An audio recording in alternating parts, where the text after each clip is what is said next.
കർത്താവിൻ്റെ അതിവിശുദ്ധ നാമം വാഴ്ത്തപ്പെടുമാറാകട്ടെ.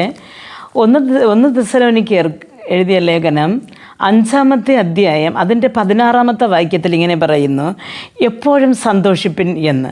പ്രിയ ദൈവവേദന, തെസ്സലോനിക്ക സഭയോട് പൗലോസ് അപ്പോസ്തലൻ ലേഖനം എഴുതുമ്പോൾ പറയുന്നതാണ് എപ്പോഴും സന്തോഷിപ്പിൻ എന്ന്. പ്രിയ ദൈവവേദന, നമുക്ക് എപ്പോഴും സന്തോഷിക്കുവാൻ കഴിയുന്നു, നമുക്ക് സന്തോഷിക്കുവാൻ കഴിയും.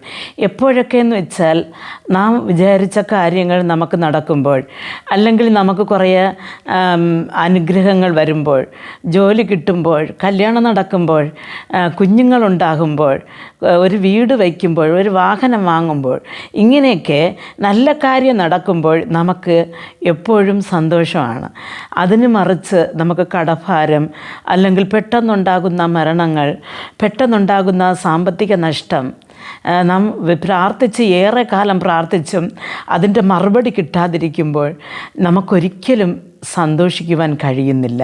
എന്നെന്ന് പറഞ്ഞാൽ നാം എപ്പോഴും ദുഃഖിതരാണ്. അല്ലെങ്കിൽ ദൈവസന്നിധിയിൽ നാം ചിലപ്പോഴൊക്കെ ചിരിച്ചാലും നാം പ്രത്യാശ വെച്ചാലും എപ്പോഴൊക്കെ നാം മടുത്തു പോകാറുമുണ്ട്. പ്രിയ ദൈവവേദന, ഹബക്കൂക്ക് പ്രവാചകൻ പറയുമ്പോൾ ഹബക്കൂക്കിൻ്റെ പുസ്തകം 6-ാമത്തെ അധ്യായം അതിൻ്റെ 17-ാമത്തെയും 18-ാമത്തെയും വാക്യത്തിൽ നാം ഇങ്ങനെ വായിക്കുന്നു.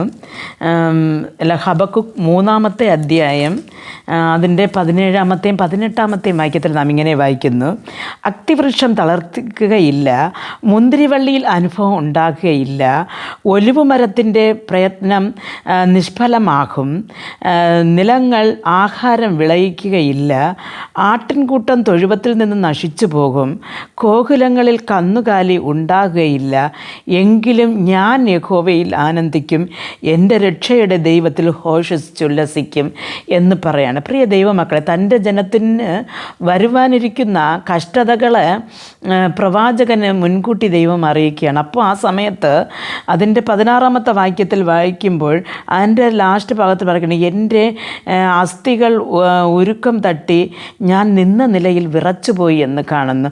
പ്രിയ ദൈവമക്കൾ, നാം നിന്ന നിലയിൽ വിറച്ചു പോകുന്ന, അല്ലെങ്കിൽ നമ്മുടെ ശരീരം ക്ഷയിച്ചു പോകുന്ന അങ്ങനെയുള്ള കഷ്ടപ്പാടുകൾ നമ്മുടെ ജീവിതത്തിൽ വരുമ്പോൾ നമുക്ക് സന്തോഷിക്കുവാൻ കഴിയുന്നു. ഇവിടെ പ്രവാചകൻ പറയുന്ന, ആട്ടിൻ തൊഴുവത്തിൽ ആടുകൾ ഇല്ലാതെ പോയാലും, നിലങ്ങൾ ആഹാരം വിളയിക്കാതെ പോയാലും, നഷ്ടങ്ങളുണ്ടായാലും, അത്തിവൃക്ഷം തളർത്തുകയില്ല എങ്കിലും ഞാൻ യഹോവയിൽ ആനന്ദിക്കും, എൻ്റെ രക്ഷയുടെ ദൈവത്തിൽ ഘോഷിച്ചുല്ലസിക്കും. പ്രിയ ദൈവമക്കളെ, നാം ഈ ലോകത്ത് ജീവിക്കുമ്പോൾ നമുക്ക് ഒരുപാട് കഷ്ടങ്ങളും നഷ്ടങ്ങളും വന്നെന്നിരിക്കാം.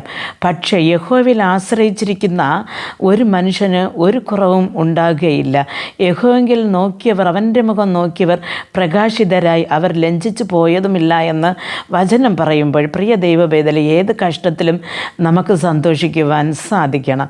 അതേപോലെ തന്നെ നമുക്ക് ഇപ്പോൾ എല്ലാം സമൃദ്ധിയായിരിക്കുന്നത് ഇരിക്കുമ്പോൾ ഒരു അജ്ഞാനിക്കും ചിരിക്കുവാനും സന്തോഷിക്കുവാനും കഴിയും. പക്ഷേ ഒരു ദൈവ പൈതലെ നാം എപ്പോഴും, അല്ലെങ്കിൽ ദൈവത്തോട് അണഞ്ഞിരിക്കുന്ന ഒരു പൈതലെ നാം എപ്പോഴും തിരിച്ചറിയുന്നു എന്ന് ചോദിച്ചാൽ, അവൻ്റെ കഷ്ടതയിലും അവൻ നിർഭയനായി സന്തോഷത്തോടെ ജീവിക്കുമ്പോഴാണ്. ഒന്നും ഇല്ല എങ്കിലും അവൻ എല്ലാം ഉള്ളതുപോലെ സന്തോഷമായിരിക്കുന്ന ഒരു ദൈവ പൈതലെ കാണുമ്പോൾ നമുക്ക് മനസ്സിലാകും ഇവർ ദൈവത്തോട് ചേർന്ന് നടക്കുന്നു എന്ന്. ആയതുകൊണ്ട് പ്രിയ ദൈവ പൈതലെ, നാം ക്രിസ്ത്യാനി എന്ന് പറഞ്ഞിട്ട് കാര്യമില്ല. നാം ദൈവത്തോട് അണഞ്ഞിരിക്കുകയാണെങ്കിൽ കഷ്ടതയിലും സന്തോഷിക്കുവാനും നഷ്ടത്തിൽ കൊണ്ടാടുവാനും നമുക്ക് എപ്പോഴും ദൈവത്തിൽ സന്തോഷമായിരിക്കാൻ സാധിക്കും. അങ്ങനെയുള്ള കൃപ നമുക്ക് ഓരോരുത്തർക്കും ദൈവം നൽകട്ടെ എന്ന് പ്രാർത്ഥിക്കാം. ഞങ്ങൾ അതിവാത്സല്യമായി സ്നേഹിച്ച് വഴി നടത്തുന്ന ആ സ്വർഗസ്ഥ പിതാവേ, കർത്താവ്, ഈ വചനം കേട്ടുകൊണ്ടിരുന്നത് ആരാണെന്ന് എനിക്കറിയത്തില്ല.